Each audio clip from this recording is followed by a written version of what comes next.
Yes, in my dressing room. Because, darling, you never know when you'll need a bottle of champagne. I'll be right back. Now, where is that bottle? I've only been gone for 30 seconds. You'll get your champagne, you animals. Oh my goodness. Charles Chambers. May I come in? Of course, come in. What the hell are you doing? Happy New Year, by the way. Yes, Happy New Year. I was just searching for another bottle of champagne if you didn't get a chance to toast at midnight. When did you get here? Just now, in fact. I'm not looking to celebrate. No? No, I was at a pub not far from here, and someone mentioned that you were having a party. How strange that you should be just down the street. The world certainly moves in mysterious ways, doesn't it? Not particularly mysterious. I was at your show earlier this evening. You were? Why didn't you say hello? I had no idea you were even in London at all. You were sworn by admirers. I thought it would be wise to try another time. How long are you here for? You know, it could be fun to have you join me on stage one evening. John.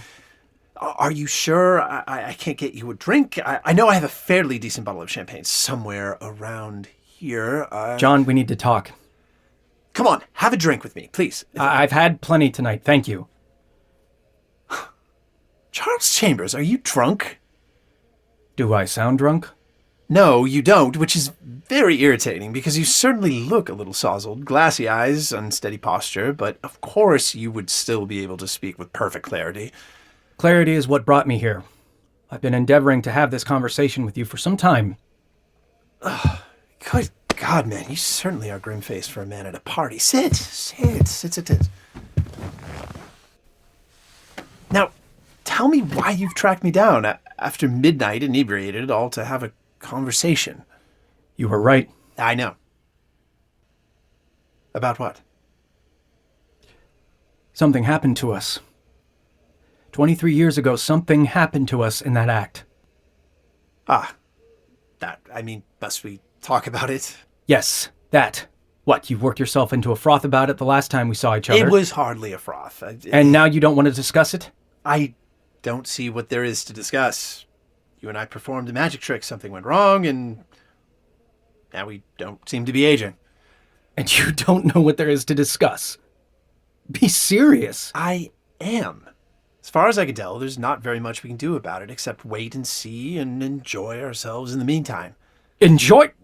John, you can't really be telling me that you think any of this is normal. I didn't say it was normal. I just don't think it's any of our concern.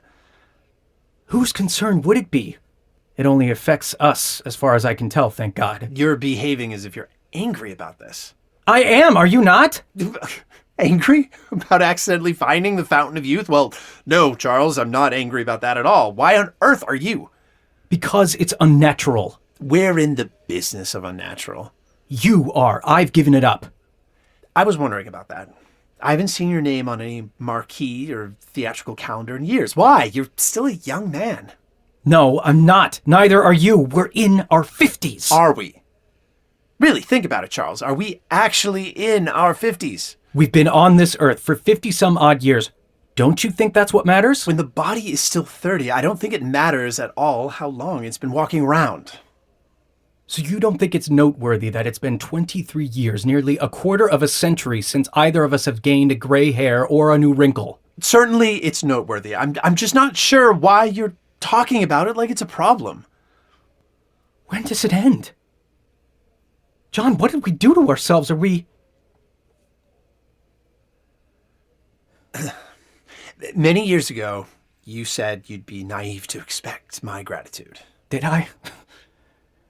Well, it sounds right in any case. Perhaps it was once, but whether you expect it or not, you have it. My gratitude. Whatever for? In our last conversation, I accused you of sabotaging my career.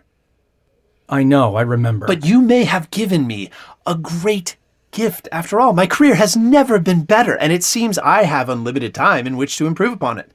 You don't think that's ill-advised? What do you mean? Only that... Well, this was precisely why I came here tonight and why I've hemmed and hawed over reaching out to you in the first place. I wasn't certain how wise it would be for us to be seen together. Hardly a scandal for two conjurers to be in the same room, especially ones who've worked together. But might it not draw undue attention? It's one thing for you to flit about from continent to continent doing your shows and having your face on posters when the audiences change. It's quite another for those audiences to see us side by side. It would just be another illusion. There are some tricks that even the most ardent Magic fans will have a hard time justifying as tricks. The very nature of my work puts me on stage, under bright lights, in costume, and looking altogether like a character from a melodrama. That's the entire point. No one is paying any mind to my youth. Are you certain about that? You've never received any comments whatsoever in the last 2 decades? Because I have. The odd compliment here and there, the occasional expression of wonderment, but it only serves to add to the mystique I've worked so hard to cultivate. It seems you've done a good job of it. Fog the Fearless becoming the great and mysterious Fog known to all from San Francisco to Berlin. Even my given name fits into the persona. And it seems the universe is poised to give you as much fodder to work with as possible. I'm sure your passage on the Titanic added to the mystery. You know about that? Of course. Everybody does. I didn't realize you were paying such close attention to my life. I was paying close attention to the disaster and was taken aback when I saw your name on the manifest. I was just glad to see it on the list of the living. You were? Of course, I've never held any ill will toward you, no matter what you might think. You know, I wrote to you about it. To your old address in New York. I don't know if you ever received it. No, I didn't. At that time, I had no permanent address in New York, and forwarding my mail from one place to the next was never terribly reliable. You should have gotten a post office box like anyone who travels frequently. Yes, I suppose I should have. What were the contents of this letter? More or less what I've just said. That I heard you were on the ship and was relieved to hear you'd made it off safely.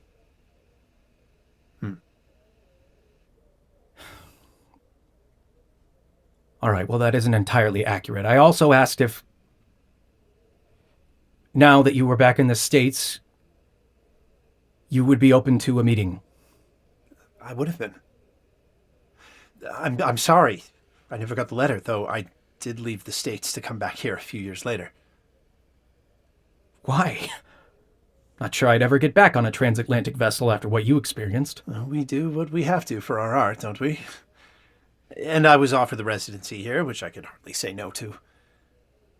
Even if it brought the possibility of dying out on the cold ocean? I didn't think of it that way. If anything, being on the most ill-fated journey across the sea made me less anxious about traveling by boat. The Titanic was not the once-in-a-lifetime ship we all hoped she'd be, but her passage was once in a lifetime. When something like that happens, when an endeavor goes so completely, spectacularly, publicly wrong, I believe those who undertook it in the first place are more inclined to get it right the next time they make the attempt. Either that, or they're people standing on the sidelines grateful they can learn from others' mistakes. It's unlikely to happen again, you mean? It would certainly beggar belief, and it would really be stretching the imagination to think that I would have the bad fortune to experience that twice. Well, I'm surprised at you. Why? You've never been the kind of person who holds statistical probability or logical conclusion above imagination and possibility. You're saying I'm a fool. No, I'm saying I'm surprised at you. You've changed since I saw you last. Though not in the obvious, physical sense. No. Not in that. I do still put stock in the more whimsical movements of the universe, but I guess you could say I found a balance in my middle age. How terrifying was it, really? Being there when it went down. It was awful. Truly. Awful. Truthfully, I'm uncertain how I survived. Thank goodness for lifeboats, I suppose. That's just the thing. I wasn't in one. Of course I wasn't in one. I'm a young, fit man. I wasn't about to take a seat from the female, the young, or the old. You weren't in a lifeboat. How did you survive? This is exactly what I'm trying to say. It feels like a miracle. I kept myself afloat with a bit of debris from the ship. Could have been the very dining table I'd eaten at that evening. Who knows? And then simply had to wait. There's no simply about it. The water must have been freezing. It was. But my body took forever to get too cold to bear, and by that time, help was nearly upon us. Do you think... I mean to say, do you think that... Do I think that the same error in nature that keeps us young kept me alive? I have no idea. I do know that I'm happy for whatever it is that kept me warm that night, and while that was certainly not a trip I'd want to repeat, I've thoroughly enjoyed every transatlantic journey I've taken since, and at least I did get quite the story out of it, and as you said, it adds to the mystique. Mr. Fogg, you do astound me. I do? Your insistence on optimism and perseverance in the face of all is remarkable. It's the trait I've always most admired about you. What about you? Any particularly harrowing moments from the last decade?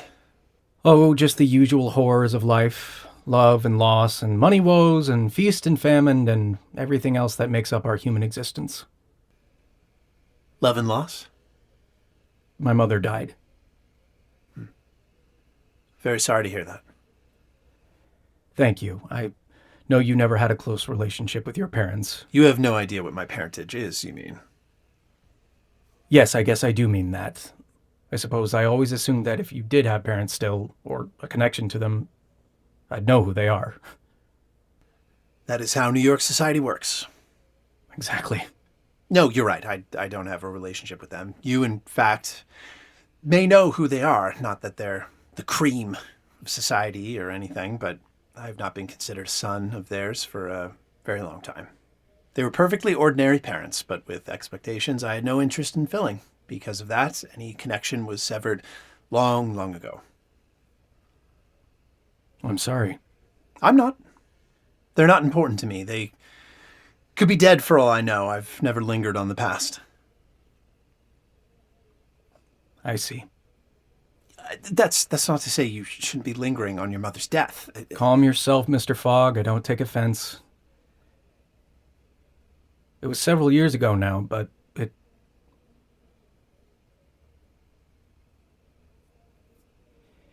she was my only remaining family. My only true friend in the world. If that isn't too pitiable to say. I don't think it is. That's kind of you, even if it isn't the truth. I know I'm not terribly sociable, and Lord knows I could make a more concerted effort. But I have trouble with it. With keeping in touch, with making true connections with other people. My mother was the one person on this earth who cared what happened to me, and I've been somewhat at an odd end since she passed. But how about love? Excuse me? You said love and loss. I take it someone special did enter your life after all? I may have misspoken. A turn of phrase more than anything else. My God, I really am pitiable. I don't pity you. No, you wouldn't. What does that mean? You've always seen my life through rose-colored glass. My career, my wealth, my lifestyle. And why shouldn't I? You've had immense success, which has given you riches and a comfortable life. Can you not say the same for yourself? Now, Now I could, but it took me more than 20 years to truly build to this point. You had all of this back when we were in our 30s. When we were actually in our 30s. You must realize you can't keep at it for another 20. And why not? You're so concerned with someone uncovering the truth of my life, but what truth is there to uncover? That I'm aging unnaturally, slowly? That I may live for many more decades to come? Do you hear yourself? The notion is absurd. If people were to understand that it's real. They won't. The precise reason you always believed magic wasn't real has always, to me, been proof that it is. The people who witness it don't know what it is. People are not good at keeping secrets. If they saw... And I never suggested that the true use of magic was some grand conspiracy. I've never believed that there were millions of people running around performing true acts of magic. And yet you believe it's real. Don't you? How else would you explain our current state? What happened to us wasn't magic, it was science. We just don't understand it yet. And perhaps we never will. Because it's magic. And we're the only people in centuries to successfully cross the line from illusion into true enchantment. I think it more likely that the magic people have stumbled upon in the past has been subtler. And where you believe that any true magic would be immediately recognized by anyone, I think that most people are inclined to explain the unexplainable away in their heads, even if the explanation is unsatisfactory. All it takes is one curious person to bring your life down around you. It's the 20th century. We're not burning witches at the stake anymore, Charles. I can think of several world governments, not to mention every robber baron on the planet, who would very much like to know how we did what we did. But to your point, we don't know what we did. Will we wake up one day, old men? Are we immortal? Can we be killed? We don't have the answers to any of these questions. Doesn't that terrify you, John? No more than any of the questions that plagued my existence before. At least now I have the luxury of time to search for answers. So we assume. So we assume. Perhaps... Yes? I don't think it wise for us to socialize publicly too much. All right. Maybe you're correct in thinking that most people will see your youthful face and chalk it up to stage makeup or explain it away as another one of your illusions, but to see us both together, my face being known still as it is, I don't think it wise. I wasn't suggesting we start a new show together. In fact, I didn't suggest we socialize at all. We certainly have never been in the habit. Right. Yeah, of course. No, go on. What were you going to say? It sounded like you were leading up to a point. I don't think we should be seen together. As you've stated many times. But perhaps we should keep in touch. Is this your way of asking for my current mailing address? You can always send letters to the theater. Many people do. Oh, and how lovely to be relegated to the tier of your most ardent fans. That isn't what I meant. If you don't want to give me your address, I won't be offended. And I God, man, you can have my address. Ugh. I think keeping in touch is a good idea. If anything changes with the state of your person, I would like to know. And same for you. Then it's decided. We'll endeavor to write each other. Good. Good. It might behoove us to check in physically from time to time, in person, that is. What do you propose? I don't have any plans to leave England soon, and I can't imagine you, well, what are you doing here? You still haven't said. If you're not performing anymore, Well, I wanted to... I'm not sure. I wanted to do something. About the war, you mean? So many are dying, and yet back home you'd think there was nothing going on at all. I suppose that isn't fair. People aren't burying their heads in the sand, but it all feels very far away. What is it you're hoping to accomplish here? You're not a British citizen. No, I'm not. But when I was touring Europe all those years ago, I made some, well, I hesitate to call them friends, but friendly acquaintances in British politics. And I have a skill set that I was hoping might be valuable to them. While I can hardly cast stone, seeing as I'm sitting in a theater having just entertained the British public, as I do every night, I'm not sure how much the King's army could benefit from illusion. Unless you're telling me you want to join my show, after all. Hardly.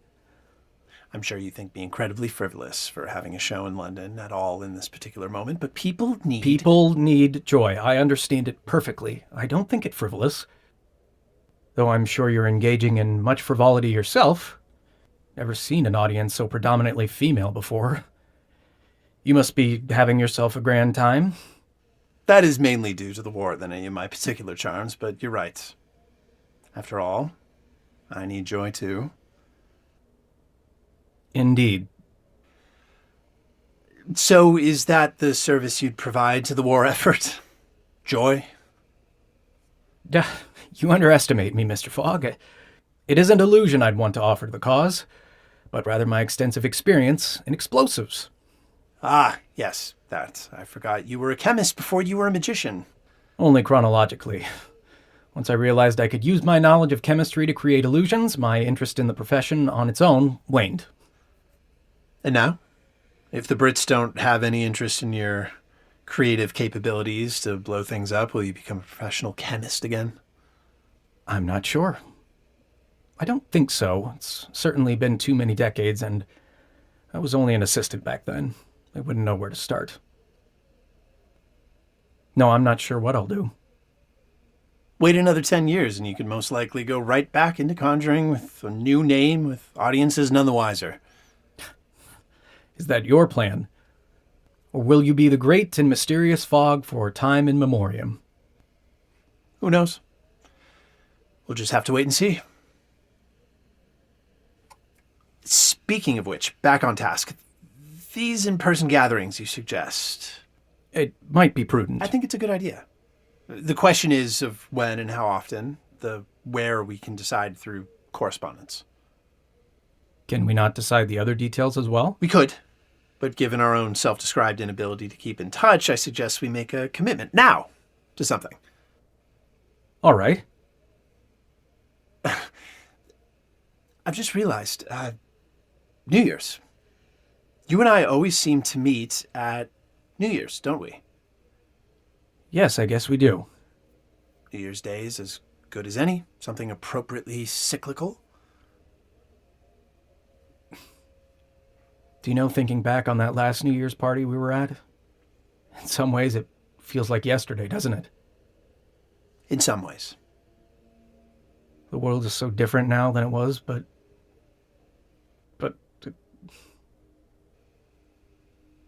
We're not.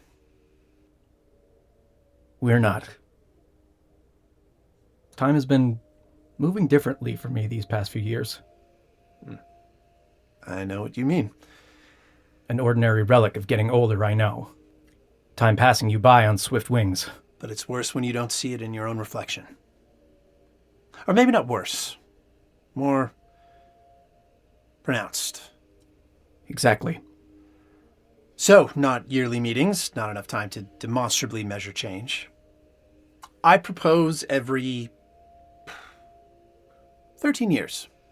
Every 13 years on New Year's Day, we'll meet, compare notes, share news about the world, and be each other's measuring stick for how much we've aged. Very well. It's decided then. You're leaving. I've kept you from your own celebration long enough. You know you can stay. Celebrate with us. No, I got what I came for. And what was that? Some assurance I hadn't gone insane. You haven't gone insane. Enjoy the rest of your party. Thank you. Good luck with the explosives business. Thank you. Why every 13? We're magicians. 13 feels appropriate. We're not magicians anymore. At least I'm not. And I urge you to take my advice. The longer you keep up this performing business, the more likely it is you'll draw unwanted attention. That may be the case, and maybe a day will come when neither of us will ever perform illusions ever again. But we'll always be magicians, Charles, till the day we die. Goodbye, Mr. Chambers. Goodbye, Mr. Fogg. Till the day we die.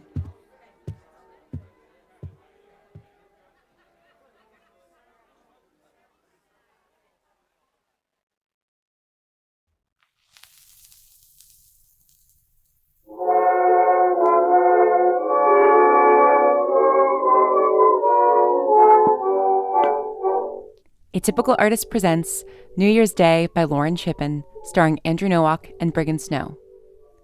For more information and to receive monthly missives, visit atypicalartist.co/New Year's Day. Our next episode will be out on January 1st, 2025. Thank you for listening, and Happy New Year. I long for someone, somebody, yes, indeed. Love and kisses from one is exactly what I need. Many's the time I feel so lonesome, but nobody knows, and nobody cares.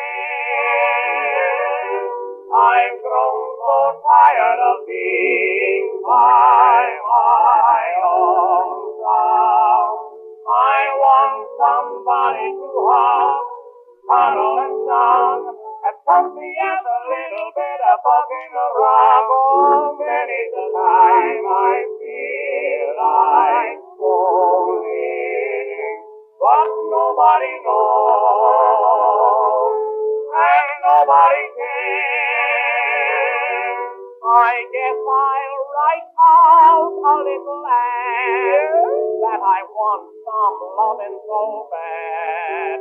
'Cause nobody knows, and nobody seems to care.